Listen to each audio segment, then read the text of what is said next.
Pernah nggak sih kamu belajar melalui slide presentasi? Sebagian besar dari kita pasti pernah, bahkan sering. Penggunaan media presentasi memang sangat fleksibel dan dapat disusun berbagai model sesuai dengan kreativitas dan skill pembuatnya. Namun tahukah kamu, beberapa penelitian menunjukkan bahwa desain slide presentasi yang digunakan dapat mempengaruhi kemampuan mengingat atau memori. Proses pembelajaran dan memori biasanya dikonseptualisasikan dengan melibatkan 3 tahap, yaitu encoding, storage, dan retrieval. Nah, ketika kita mengingat kembali hal-hal yang sebelumnya kita pelajari, kita sedang melakukan proses retrieval. Tapi tidak hanya berdiri sendiri, proses ini juga terikat erat dengan proses encoding dan juga storage.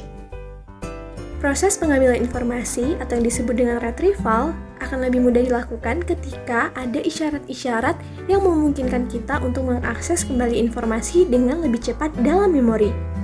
Nah, isyarat tersebut disebut dengan retrieval cues. Retrieval cues sendiri bisa berupa bentuk-bentuk dan juga gambar-gambar yang berkaitan dengan informasi yang kita peroleh. Nah, pembentukan retrieval cues berkaitan dengan media penyampaian informasi yang digunakan. Merujuk pada Mukminan dalam penelitian Norseto tahun 2011, penyusunan media pembelajaran yang efektif dengan menggunakan slide presentasi dapat mengacu pada prinsip visuals, yaitu visible, interesting, simple, useful, accurate, legitimate, and structured.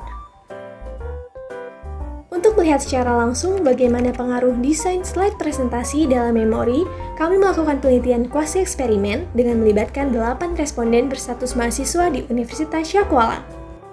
Kami menggunakan pendekatan quasi-eksperimen dengan desain non-equivalent post-test control group design. Responden dalam penelitian ini dipilih menggunakan teknik simple random sampling. Kemudian, mereka dibagikan ke dalam 2 kelompok, yaitu kelompok eksperimen dan kelompok kontrol. Kedua kelompok kami berikan perlakuan berupa penyajian materi mengenai literasi.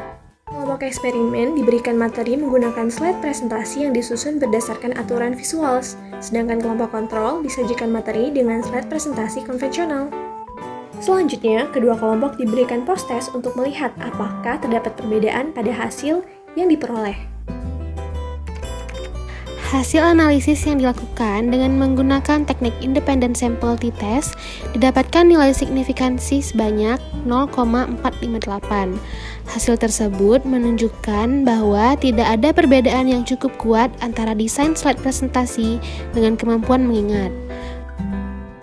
Hasil penelitian ini bergantung erat dengan responden dan juga kondisi pelaksanaan eksperimen.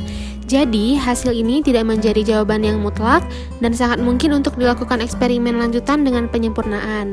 Misalnya, dengan menambah jumlah responden, melakukan penelitian dengan desain true eksperimen, dan mengatur variabel-variabel ekstra yang dapat mengganggu hubungan variabel terikat dan bebas. Terima kasih sudah menyaksikan sampai di akhir video ini. Jangan lupa subscribe, komen, dan juga like ya. Terima kasih.